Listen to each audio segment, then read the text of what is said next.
So born into a family of scientific explorers, he has made history by completing 2 round-the-world non-stop flights in a balloon, most recently without any fuel in the Solar Impulse aeroplane.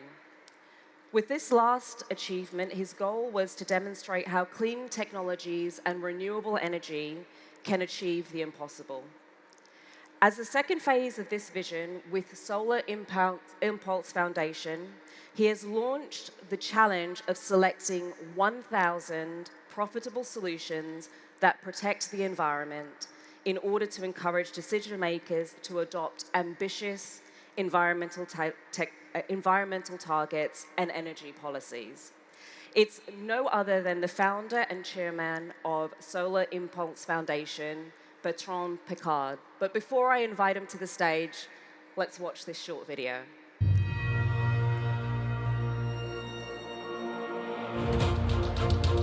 Every dream in history was considered impossible until it had been accomplished. Behind each achievement, explorers have invented the future by going beyond the frontiers of certainties. They have broken the rules, challenging common assumptions to discover new solutions. Today, solving the environmental crisis seems out of reach. We need the same pioneering spirit that has in the past allowed mankind to achieve the impossible. This is how we will find the solutions to change the world.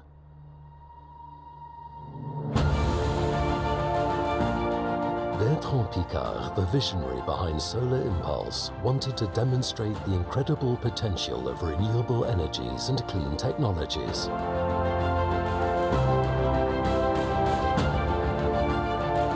Solar Impulse was built to carry this message around the world. Hello, Solar Pulse. Hello, Captain Piccard. I am inspired by your pioneering spirit. You know, Mr. Secretary General, if an airplane like Solar Impulse can fly day and night without fuel, the world, of course, can be much cleaner. What can be done in the sky can be done on the ground. Replacing old and polluting infrastructure by modern and efficient technologies is logical as much as ecological. Hotel India Bravo, turning final, 02 right.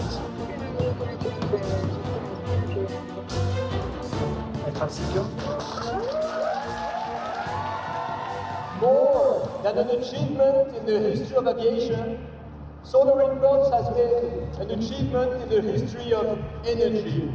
Let's take it further! Convinced the protection of the environment will become a reality only if it's economically viable, Bertrand Piccard has launched the second phase of his action, committing the Solar Impulse Foundation to identify 1,000 solutions that can protect the environment in a profitable way. Developed by startups and corporates, these solutions reduce pollution and improve efficiency in the fields of water, energy, construction, mobility, industry, and agriculture for a better quality of life. Assessed by independent experts and labeled by the Solar Impulse Foundation, they represent the market opportunity of the century, generating jobs and clean growth. In the near future, Bertrand Piccard will travel around the world again to present this unique selection of solutions with one goal: encourage governments, businesses, and institutions to go beyond compromise and set more ambitious environmental targets and energy policies. Here again, the spirit of exploration has a role to play in achieving what many people still consider impossible. And you can be a part of it.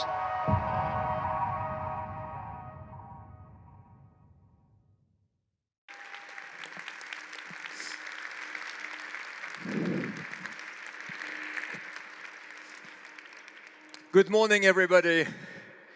You cannot imagine how lucky we are to be here this morning.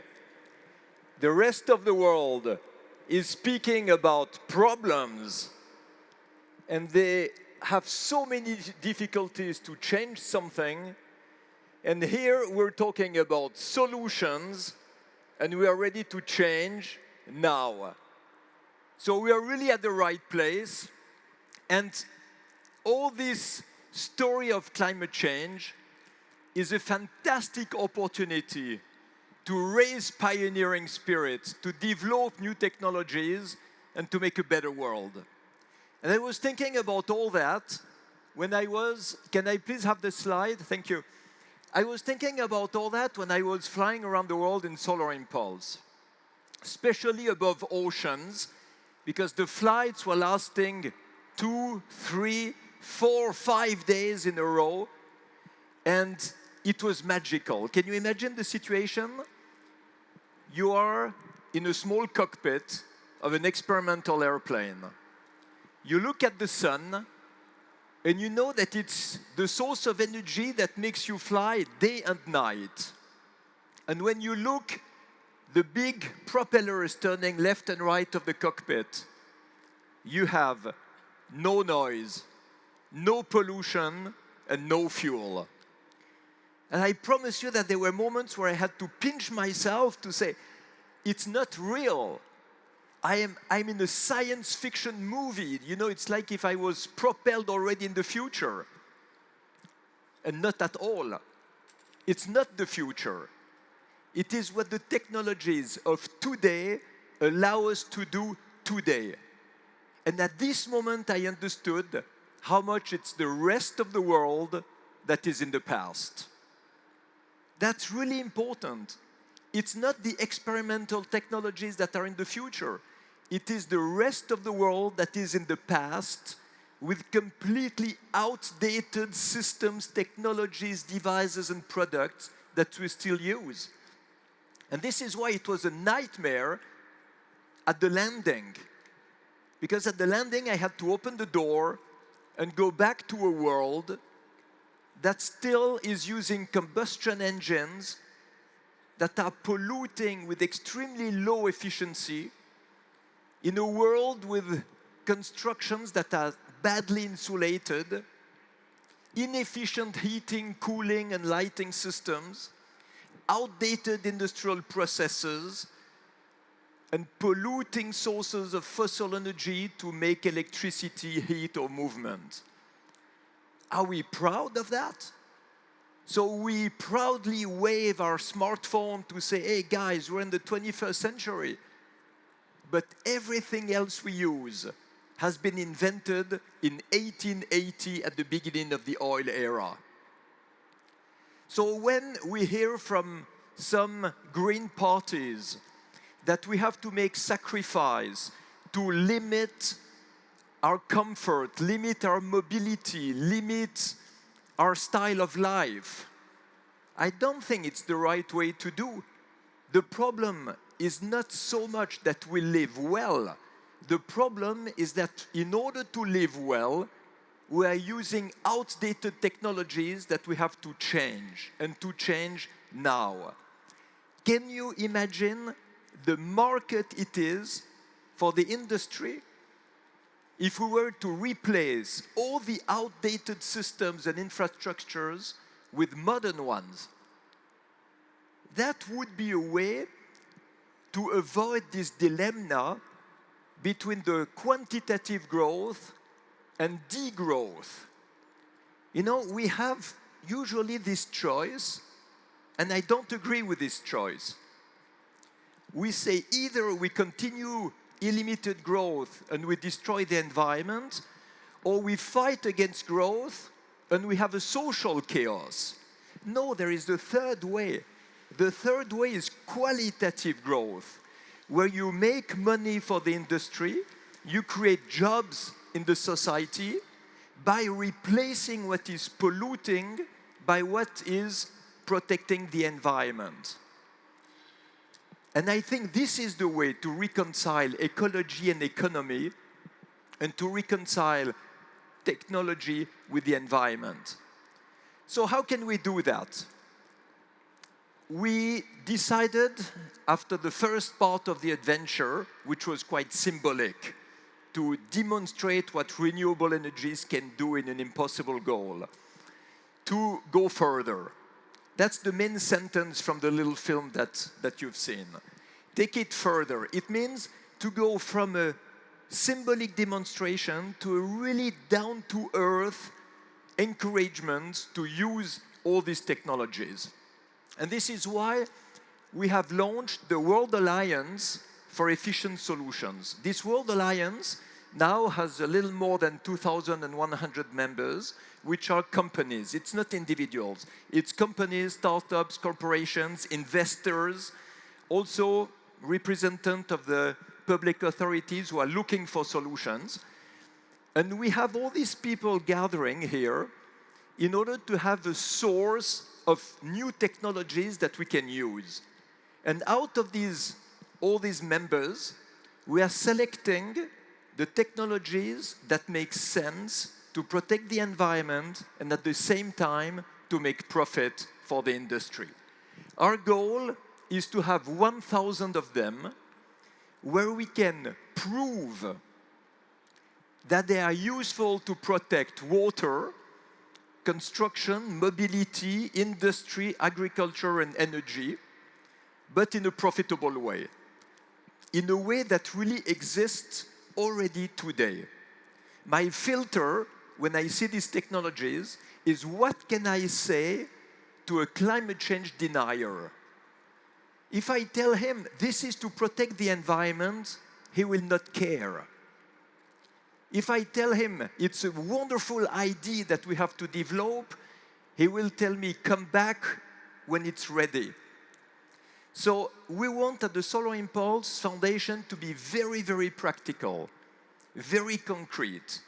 We take solutions that exist today, ready to go on the market, and we assess them under the angle of the profitability and the fact that they protect the environment. And how do we do that? Well, we have experts. We have 400 experts now who work on a voluntary basis. I recognize some of them here in the room. Thank you for being here. And these experts, 2 by 2, assess the solutions and put the label of the Solar Impulse Foundation. Why is this label interesting? It's because we prove that the protection of the environment is financially profitable. And for me, it is extremely important to speak the language of the people we want to convince.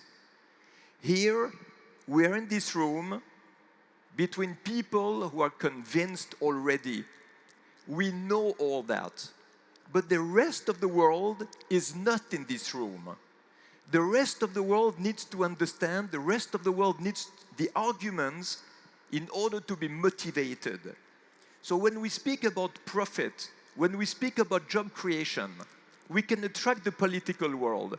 We can attract even the selfish people who don't care about the environment.